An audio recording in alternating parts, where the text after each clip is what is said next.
Okay, so this is a video on what we call the ratio test. The ratio test is very similar to the root test. It's actually even more practical. I'm going to refer to it as kind of like the workhorse of what we're going to eventually call interval testing. The rules of this is very simple. You take the n plus first term of a series and divide it by the nth term, take the absolute value. Now there's three different circumstances that you can get here.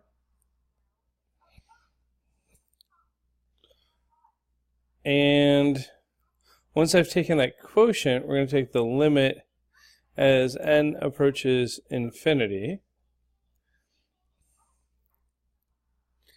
And just like the root test, you can get one of three results. It's either less than 1, greater than 1, or equal to 1. If I have less than 1, I have absolute convergence and thereby convergence. If it's greater than 1, I have divergence. And if it's equal to 1, then the test is inconclusive.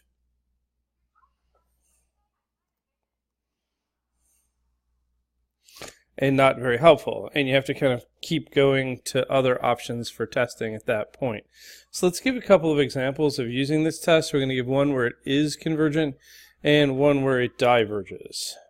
Okay, so let's examine the series from n equals 1 to infinity of -1 to the n cubed over 3 to the n. Now, if you're actually kind of looking at this carefully, you can see that this is an alternating series, and by the alternating series test, this here is actually going to be something that goes to 0 from above.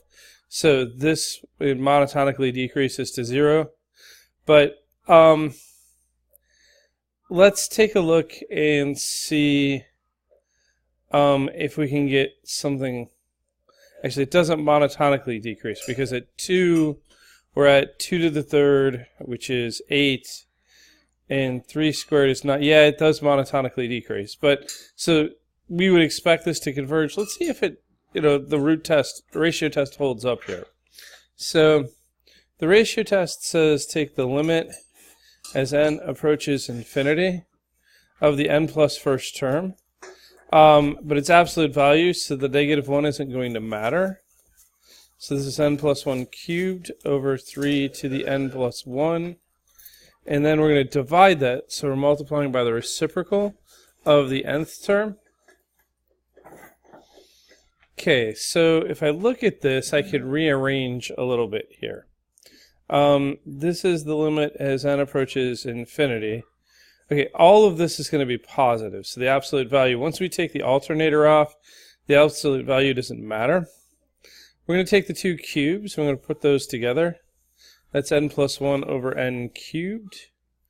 3 to the n over 3 to the n plus 1 is just a third. The limit as this goes to infinity is 1, so 1 times a third is a third. That's less than 1, which means that this is absolutely convergent. So it's a pretty simple test. Oftentimes you're doing some sort of rearranging inside the limit to make the limit work quickly. But if you get that less than 1, you have convergence. All right, so we're going to look at a second example, and this one is going to be n equals 1 to infinity of n to the n over n factorial. Okay, so in reality, again, this one's going to fail the divergence test because n to the n over n factorial actually goes off to infinity, but we'll show using the ratio test that it does this as well. The ratio test is really, really good if you have exponentials or you have factorials. It's useful in both of those situations. So let's look at how this plays out. So the limit as n approaches infinity.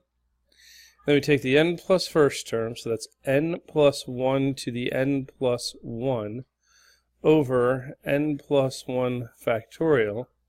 then we're going to divide that by the nth term. So we're going to multiply by its reciprocal, n factorial over n to the n. Okay, so again, we have to do some reworking of this to make it into something that's useful to us. So we're going to take the limit as n approaches infinity. Well,